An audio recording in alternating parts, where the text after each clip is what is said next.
And that's in the United States of America, which I find almost incredible to believe. Crowbars, rapes.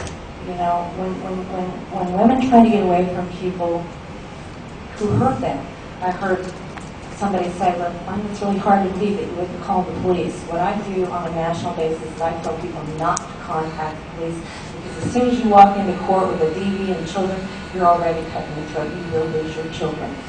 That's the way it is right now. And that's why I did the interview with Chad Taylor, October 20th of last month, and on the 16th of this month, I will probably go to jail for breaking the gag order talking about violence as it relates to my case. And so tell me about the pictures you have here. My pictures, they're police photographs of when I had been abused by my abuser, better known as perpetrator. And then what happened as a result of the abuse?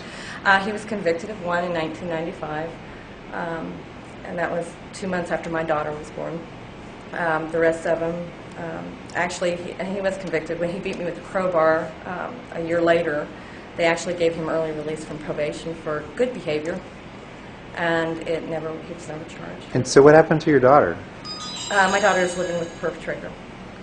And you've been fighting this how long then? 15 solid years. My daughter will be 15. But it was a year before that. The beatings actually began when I was 4 months pregnant. So. And these are all state of Kansas cases? This is all in the state of Kansas.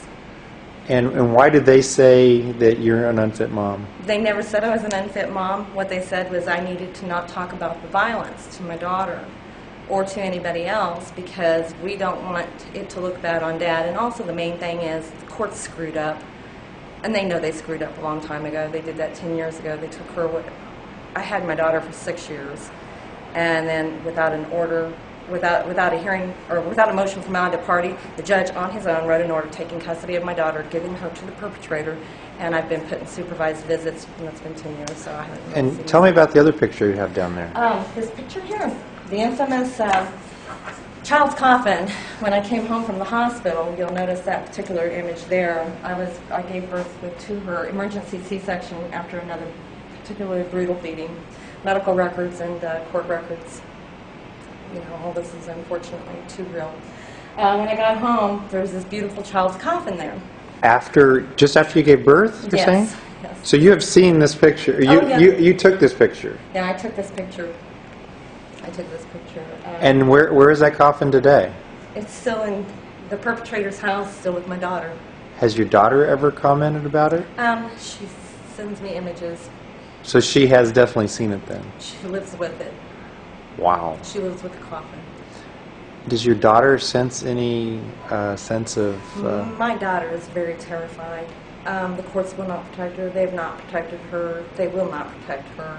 They make more money protecting the perpetrator. So about all your daughter can do at age 15 is survive. Become a majority age, and then she's on her own. And yeah. And then you can help her. Yeah.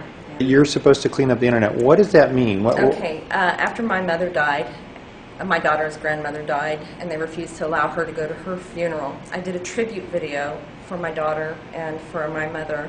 Is that online still? Yes. And that's one of the, Google has locked it. There are people who have collected it. It's a tribute video put to Sinead O'Connor and Peter Gabriel, Don't Give Up. And it's a very positive, beautiful video. I was ordered in April 2009 to take it down, or I was going to go to jail. In fact, I was found in contempt of court to serve 30 days in jail and a $1,500 fine. I was allowed to purge myself. It removed that video, which I did, and then they said, and everything was okay. So I come back into court last week, and I'm trying to get unsupervised, which I've been trying to get for 10 years with my daughter, and here comes another contempt. Your Honor, she's in contempt. There's still videos. That video. And then it goes from that video to court documents are online that reference my child. So those need to be removed too. So then they suspended my supervised visitation time, which I couldn't afford anyways at $300 a visit. I've only seen her. Oh, you have to pay for supervised? Oh, yeah. And how much does it cost? It's about $300 a visit, because I'm in that new, which all falls under this SRS thing, by the way. You know, the supervised visitation. Okay. private contractors, you know, the more money you make, the better deals that you get. Or you can go into a 2x2 cubicle if you're really lucky and pay $18 an hour at the cheapest. But I've only seen my daughter 3 or maybe 4 times in the past year since my mother died. But that's how it started, and now here we are. So when they say clean up the internet, what is specifically do they find offensive? I mean, references to your daughter by name? And or by daughter or grandmother, because the tribute video was so powerful, and it's to my daughter, granny, and mom. Don't give up. Was your daughter listed in your grandmother's obituary? Yes, she was. Do they want the obituary taken offline? No, they didn't bring that up, not yet, but they will, I'm sure, because I can't have any images, by gosh, of my daughter. Even the image that's at the Inter-American Commission on Human Rights. This is part of an international petition. They actually had the audacity, this is what's funny about Kansas, to call Washington, D.C. and say, we want that image removed because it's a picture of my child.